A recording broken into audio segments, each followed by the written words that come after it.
يهده الله فلا مضل له ومن يضلل فلا هادي له ونشهد أن لا إله إلا الله وحده لا شريك له ونشهد أن محمدا عبده ورسوله.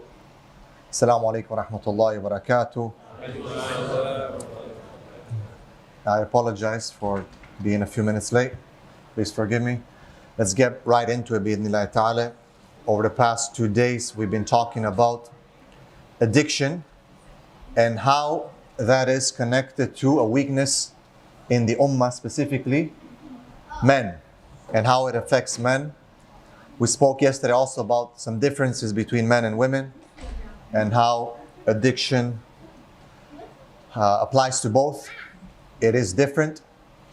We talked about the role of addiction in the ummah and how weak it is due to some of the shahawat that we follow.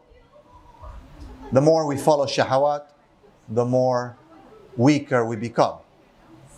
And there's a direct correlation between them. Now, that doesn't mean that that's it, we give up and we just stop, that's it, I'm a weak person. No.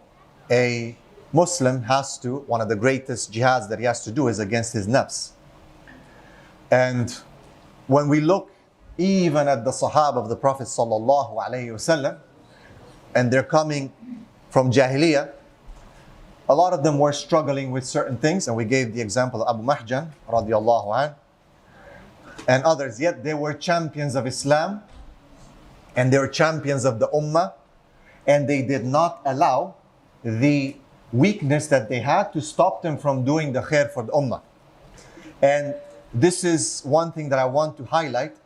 When I work with brothers, there's something called sin paralysis, where shaitan is very, shaitan dhaki, he's smart. And what he does is, he will try to play with your intention. If he cannot get you to associate with Allah subhanahu wa ta'ala in the intention, he will get you to sometimes stop something for the sake of the people. So it goes something like this. Let's say you're doing something and you are in the back of your mind, there's this waswasa that basically says, look at me. When you're praying, it's like almost there's this feeling that who's watching me? Or how can I make my ruku more straight? Or how can I advise someone for the deen, but maybe my intention is not clear. Shaitan is very smart. He'll try to come in there, and that's why you have to be very, very careful of your intention and how you do it and for what reason. Specifically when it comes to ibadah, da'wah, it is one of the greatest struggles for a person specifically who is doing da'wah. In front of the camera, on YouTube. And this is sadly the phenomenon of the famous sheikhs, okay? Being in front of the camera, social media, it is sad that it's become almost like a fan club for some people. And some people are aware of it, and they try to resist it and to fight it. And some people are really, they ride the wave. And may Allah help us. Sufyan al-Thawri rahimahullah, he used to say that مَا وَجَدْتُ عَلَيْهِ شَيْءٍ أَشَدُّ مِنْ نِيَّتِي. I didn't find anything more difficult on myself than my intention. And Sufyan al-Thawri is like a mountain of hadith. He is one of the great scholars, muhaddithin of the ummah. If he is struggling with his intention, how about masakin like us who are trying to just do small things? So it is a very, very difficult time that we are in, where it is part of human nature to feel good when someone is appreciating you. It is part of human nature to feel good when someone is saying, MashaAllah, Shaykh, wow, this and that. But it doesn't take away from the fact that shaitan loves to work with that. He will come and just say, MashaAllah alayka, it's good. Very nice. You're really good, ain't you? What is this called? From the diseases of the heart? It's called, when you're infatuated with yourself, ujub. Yes, right? You're like, somehow you feel like, oh, mashallah, yeah, it's good. So this is very dangerous, and actually all of us fall into it to an extent. This is something that we have to admit, that this is dangerous for all of us, and starting with myself. And, may Allah forgive all of us, but we have to fight. We have to fight the intention. We have to fight that. But also shaitan plays with you, and he tries to make you stop doing something. So it goes something like this. Oh, bro, maybe my intention is not right. Maybe my intention is not sincere. I should stop doing this dawah. I feel like I am a munafiq. And there's some of the names of old, you'll find in the tarikh of the ummah that some disappeared for some time, subhanAllah. Some people pulled themselves out for this reason. Again, there's a lot of discussion, but some people, they fell into almost like a crisis of intention, and you find them for 6, 7, 8 years disappearing from the history of the Islam, of ilm and so on. And may Allah help us. But this is something that you cannot, I asked some of the shaykh, they said, you can't associate and you cannot stop. So what's the solution? The solution is that you have to fight the intention. You have to continue to fight yourself and continue to do the khair. You cannot stop. You cannot. Even if you are making some mistakes or you have some sins, you cannot stop pushing for the khair. You have to keep renewing intention, keep fighting hard, keep pushing hard, and don't allow the shaitan to play with you. So we cannot stop. If these addictions, these weaknesses, don't get stuck in this sin paralysis where, oh man, if the people would know what I do. Some of the ulama used to say the sins would smell, and some people would not be able to sit around us. They would, it would be stinky. Right? We all have sins and mistakes. Kulu bani Adam khata. Every son of Adam, they make mistakes and sins, but we cannot stop. And a lot of the ummah is in this paralysis. Akhi, I'm not good. A lot of the brothers who don't come to the masjid, or they don't pray, or they don't practice, they feel like, bro, I'm not good. I heard brothers saying, it's better if I don't pray. It's better because if I pray, it's almost like I'm making a mockery out of Islam. That I'm sinning, I'm doing this, yet I am praying. Even the person who drinks alcohol, even though it is not permissible, of course. And you know that your salah is not accepted for how long? Okay. Does that mean you don't pray? You still have to pray. Because the salah has, okay, you have to do it. Whether it's accepted or not, that's up to Allah subhanahu wa ta'ala. Khushu and so many things, conditions. But you still have to do it. So you'll be accountable because you didn't do it. And as some of the ulama said, tarku salah, kufr. Right? So it's not, even there's some ikhtilaf, but man, you don't want your iman to be a ikhtilaf. This is very, big thing. Yeah. So don't stop. Wallahi, do not give up. Don't ever give up in your life. No matter which place you are in, no matter how difficult of a situation you are in, if you are in the lowest of the lowest, as Yunus alayhi salam was, and he turned from the duty that was upon him, but he said, La ilaha illa ant subhanak inni kuntu min al-zalimin. From where did he call? From the belly of the fish. Inside, darkness upon darkness. And It is, a lot of us in our life will go to a deep level of darkness. But Allah, He has sent this message to extract us. لِيُخْرِجَهُم مِّنَ الظُّلُمَاتِ إِلَى النُّورِ. To extract us, to take us out from the darknesses, plural, jama', to the nur, singular. Only one. Only one Quran, one sunnah, one manhaj, one way. This is the way only. We are maybe not on it as we should be, but we know there's a difference when you are not on it because maybe you're mistake, you're weak, but you know where you're supposed to be. You know that this is the way. قُلْ هَذِهِ سَبِيلِ. This is my path. Simple. This is it. We know. There's no doubt. لا شك. There's no doubt for us as Muslims. We can be whatever, but the Muslim, he has to know where is the correct direction.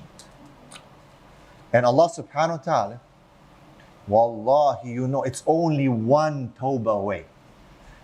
One istighfar maybe. One change. A person can literally make change just overnight. Overnight we can make a change. Don't ever give up. No matter what. I'm sure every single one of you, including myself, we have some problems, some struggles. None of us are infallible. None of us are good. Only Allah subhanahu wa ta'ala is the one and only who is perfect.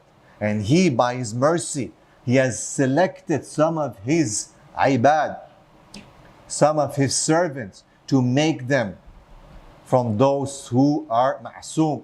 They're infallible because He protected them. And ibad Allah al-mukhlasin, those who were specifically chosen by Allah subhanahu wa ta'ala to protect them and to give them special hidayah. As for us, we really rely upon the mercy and guidance of Allah subhanahu wa ta'ala to help us. And we have so many mistakes, but do not give up.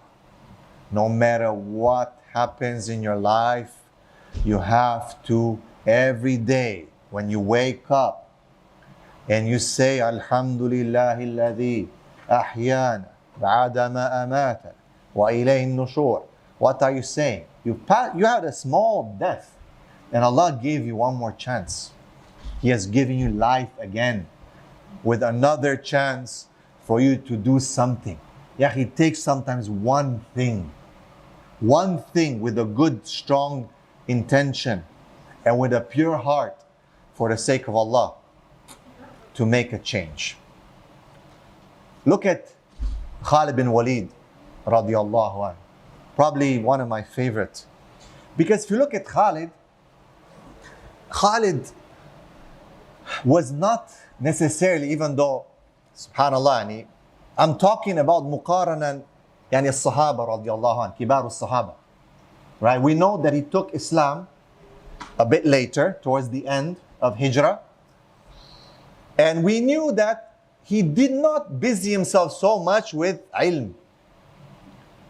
Later, towards the end, but Khalid, the Prophet ﷺ, when Khalid came, he literally just made him do a 180, turn the other way and go, right? And just unleash Khalid. And Khalid, we know him as Saifullah. He was a sword of Allah. We are proud of that. We are extremely, we should teach our children of this amazing character. And he is considered one of the greatest strategists and one of the greatest warriors, even by the non-Muslims.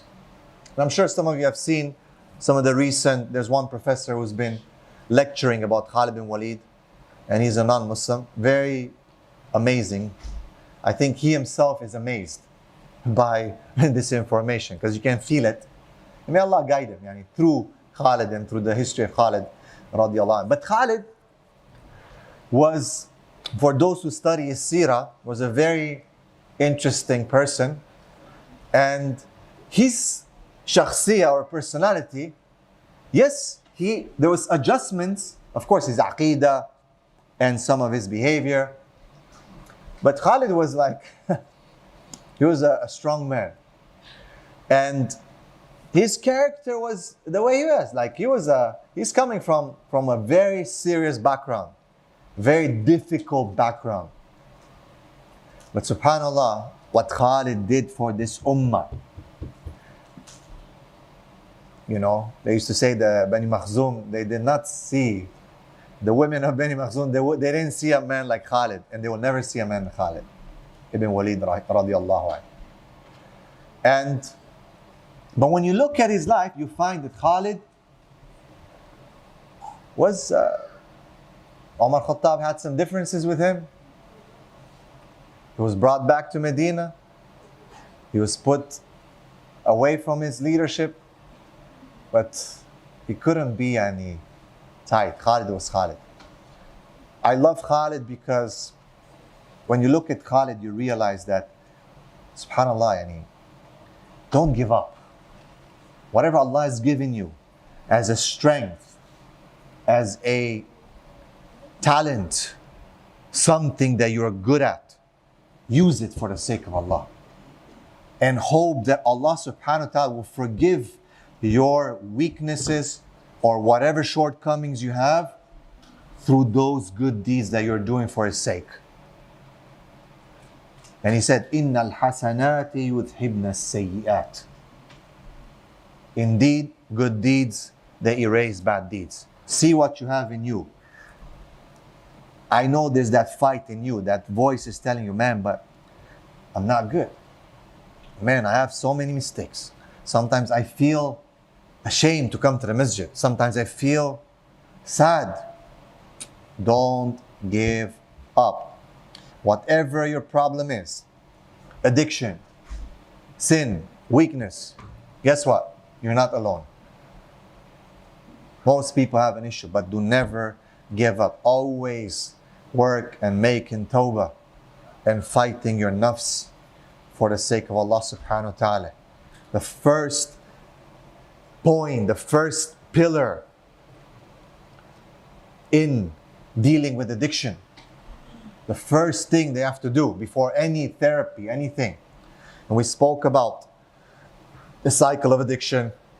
Yesterday we spoke about how it happens. We talked about what addiction is. We talked about pornography. We talked about substance abuse. Today, what is the solution? How do we fix this? Can we fix it?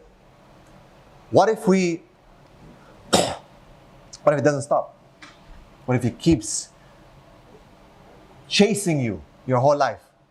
Imam Ahmad, rahimahullah, he has collected hadith in his musnad that there'll be something that will chase you for your whole life, till the death.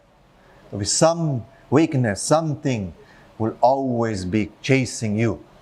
Don't give up. The first thing to fight this, to work against addiction, against your weakness, is you have to ask Allah. You cannot do it without Allah subhanahu wa ta'ala. وَمَا نَصْرٌ إِلَّا مِنْ عِنْدِ اللَّهِ. There's no victory. You'll never succeed. It doesn't matter how good you think you are, how much you train, how much you go to doctor. You can take 1,000 medicines. You can, whatever, talk to 1,000 specialists. If Allah subhanahu wa ta'ala doesn't help you, it doesn't happen. Honestly, look at our history. And if Allah subhanahu wa ta'ala is with you, nothing can stand against you. Wallahi, this is from our aqeedah. We have to believe this. When the Prophet sallallahu alaihi wasallam advised Ibn Abbas radiallahu anh, he said in this beautiful hadith about having tawakkul in Allah subhanahu wa ta'ala,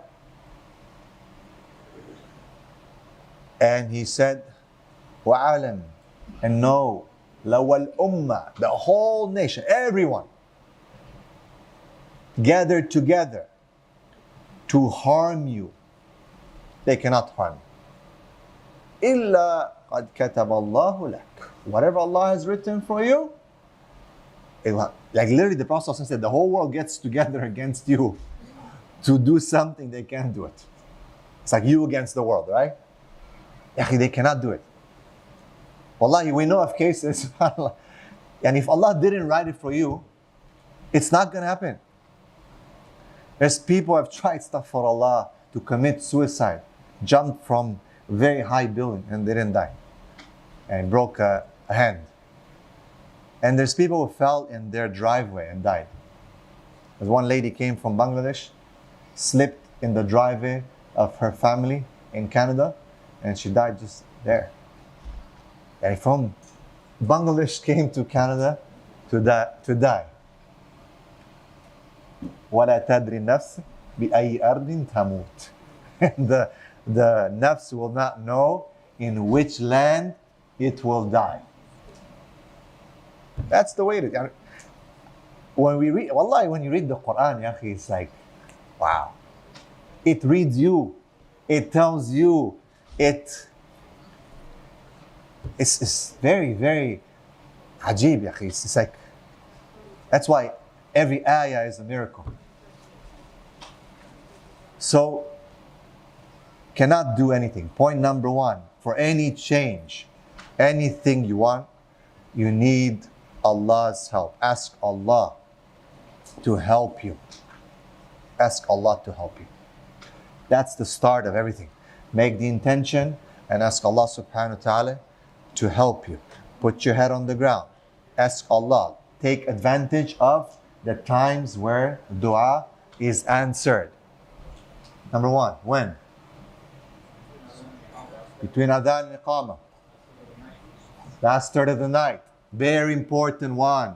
And Shabab, Allah comes down in a matter that befits Him. Okay, Allah has, yes, nuzul. He comes down in a matter that befits Him, and He asks. Imagine, Allah is asking and we are sleeping. That's why the ulama said, if you really want something, the test for whether you really want it or not is whether you will wake up to pray tahajjud. If you don't wake up to pray tahajjud, you don't really want something. You're not willing to sacrifice. That's why if we want our brothers and sisters in Islam, in Palestine, in Gaza, Sudan right now. I'm not sure if you guys know, Sudan is under a lot of problems as well. Let's not forget our brothers in Sudan. In your tahajjud, if you want things to change, ask Allah. In your sujood, when you're closest to Him in a matter that befits Him, ask Allah to help. Ask Allah. When the brothers pray and they do qunut, ask Allah. I was so sad. Some masajid I go and pray, and the Imam makes qunut for the people of Gaza and the Muslims around the world, which was the sunnah of the Prophet ﷺ. It doesn't have to be in Fajr or in Witr. The Prophet ﷺ used to make qunut when there's crisis in different salawat. And some brothers are not making qunut, man. You find them, you just sit there. Make dua for your brothers. Make dua for your brothers. Wake up for tahajjud. I call it TTT, therapy through tahajjud. You'll find a big difference in your life. Allah, it changed. You'll see it. It's a big change. This is Allah coming and asking you, what do you want? I'll give you. What else? What other times? Okay, last hour of the Friday, okay. Traveler. Rain. Okay, these are rain, yeah. When it rains.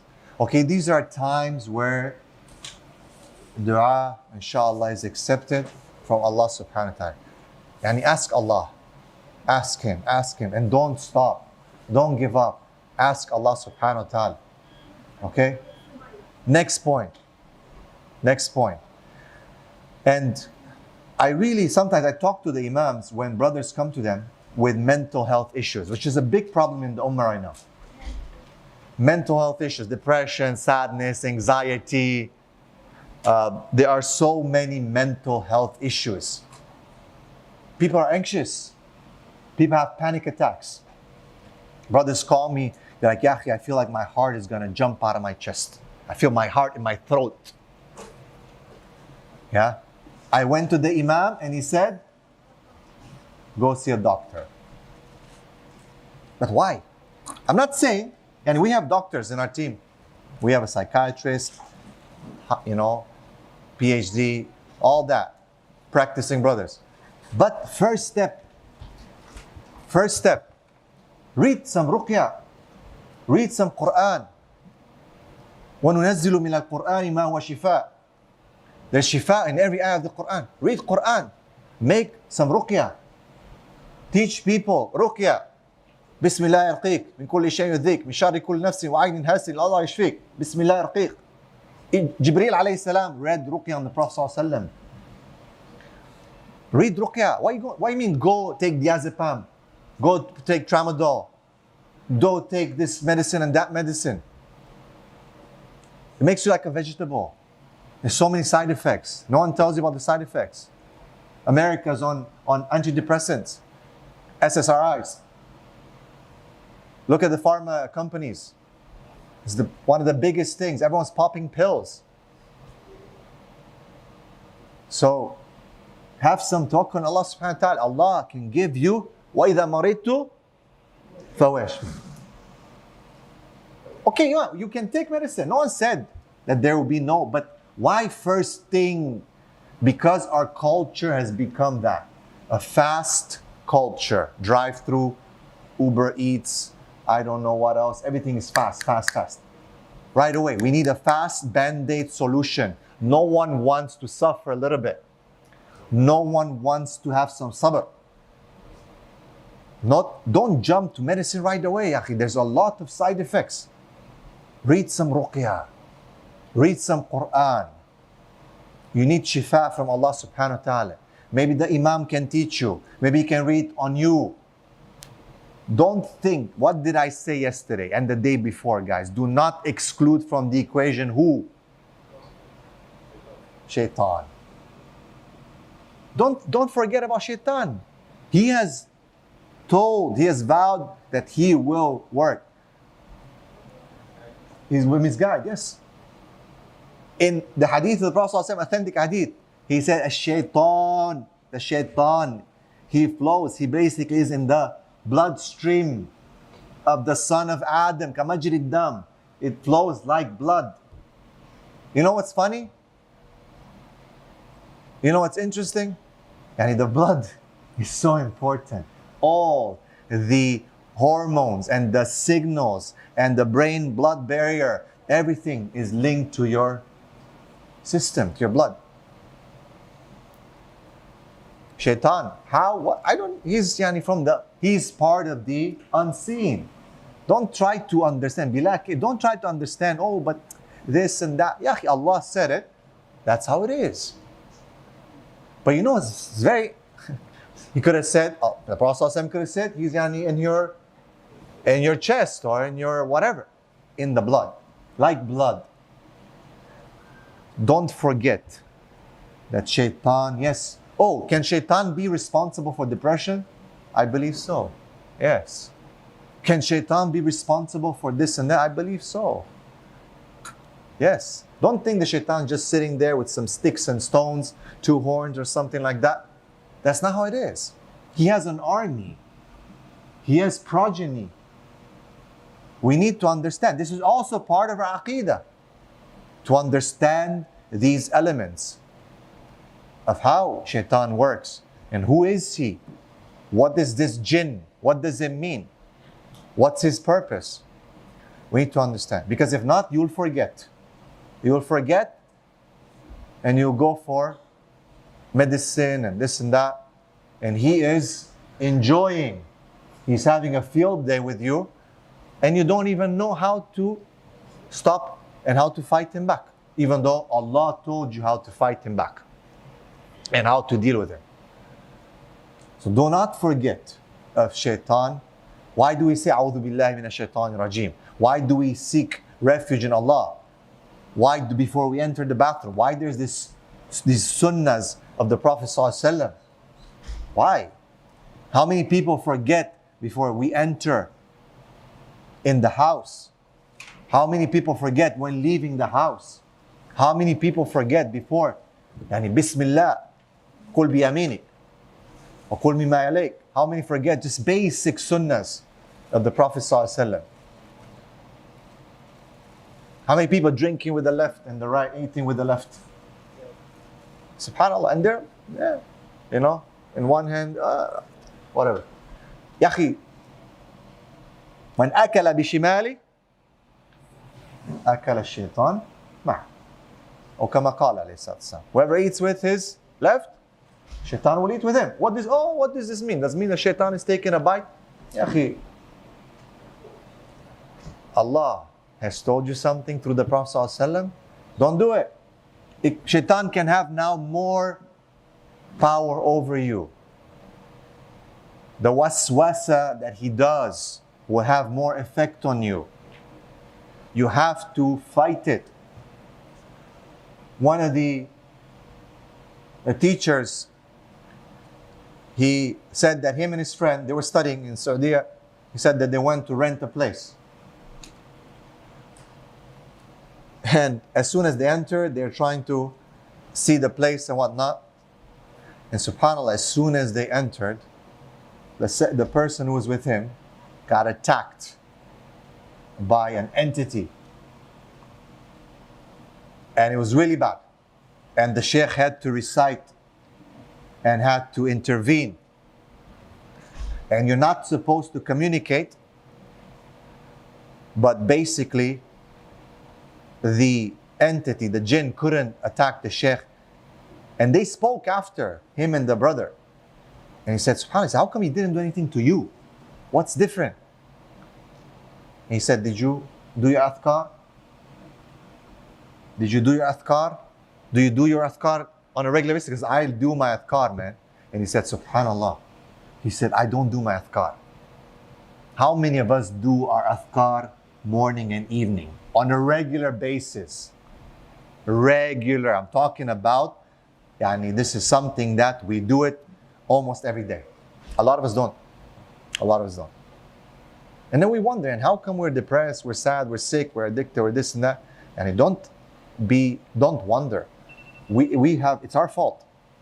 So these are, before we go into any therapies and any other things, we need to follow these therapies from the Quran and the Sunnah of the Prophet ﷺ. And if the Prophet ﷺ said, I didn't leave anything unaddressed, I didn't forget, I didn't leave anything on the side that will bring you closer to Allah subhanahu wa ta'ala. I didn't forget anything. I didn't leave anything. We need to believe. We are living in a time where we are relying upon other than Allah subhanahu wa ta'ala. And then, of course, we can move on to the next things. It is very important, very, very important to have people that you can talk to. The Prophet ﷺ was very approachable. And I keep telling to the communities, every community has to have a few people that are trained and know in the prophetic way of giving nasiha and advice. That the person who comes and asks, they will not feel like they are being pushed aside or dismissed or this or that. And that's how the Prophet ﷺ was. When people came to him, that doesn't mean that خلاص halal is haram now and it's okay, no worries, ما مشكلة يعني عادي يعني توكل على الله. No. But the way he dealt with situations, you find it. And you find it in the way he dealt with the Bedouin who came and urinated in the masjid. Very famous, we all know that. We know how he understood the human psychology. When you find in many hadith, and sometimes he would deal with a person this way, and sometimes this way. He would know, he would assess the person and adapt himself. He wouldn't compromise the deen, but he would adapt himself in speaking to that person in a way that he can understand. He doesn't feel like, he's bad or whatever. To the point that some Sahaba used to say, when the Prophet ﷺ used to talk to us, it felt like there's no one else. He just, he loves you the most. You're the one. Right? Turn his way to him, look him in the eye. Sometimes we talk to people sideways. Like this, it's not good. So, have people, okay, this is what we call CBT, cognitive behavior therapy. You change people's mindset. You help them to understand what they're dealing with. It will indeed, in turn, it will change their behavior. And that's what the Prophet ﷺ did. These labels doesn't matter. If you look at the concept, cognitive behavior therapy, the Prophet ﷺ changed their cognition, their thought process. They went from bearing their daughters and believing in idols, believing in all kinds of weird things, Allah, Al-Uzza, and so on, to believing in Allah. And indeed, in turn, it changed their behavior. Their cognition, their cognitive process changed, and therefore, their behavior changed. And they became the champions of the world, of the ummah. And Allah blessed this world through them. And Allah said, رَضِيَ اللَّهُ عَنْهُمْ وَرَضْوَانْ. That's cognitive behavior therapy, CBT. Basic. Alright, so again, number one, ask Allah, put your trust in Allah. Number two, ruqya, okay, Quran. وَنُنَزِّلُ مِنَ الْقُرْآنِ مَا هُوَ شِفَاء. There's shifa in the Quran, every ayah. Have nasiha, someone who really has the prophetic way of advising. Tahajjud, as we said. And cognitive behavior therapy. You just need someone to get you on the right way, following the correct things of the sunnah. And then later on we have our doctors and our brothers who are knowledgeable in the deen as well as, and they fear Allah. They're not just going to give you drugs and intoxicate you, but don't make it as your first step. There's always hope with Allah subhanahu wa ta'ala. And last thing, as I say, barakallahu feekum, please, if you take anything from me today, remember, don't give up. No matter what happens, how low you are, never give up. Allah is just one tawbah away. Do not give up. Barakallahu feekum. The brothers asked me at 6:15 to finish. May Allah subhanahu wa ta'ala forgive us for our mistakes. If anything good came from this, from Allah subhanahu wa ta'ala. Anything that is a mistake is from myself or shaitan. Barakallahu feekum. Wa jazakumullah khair. Assalamu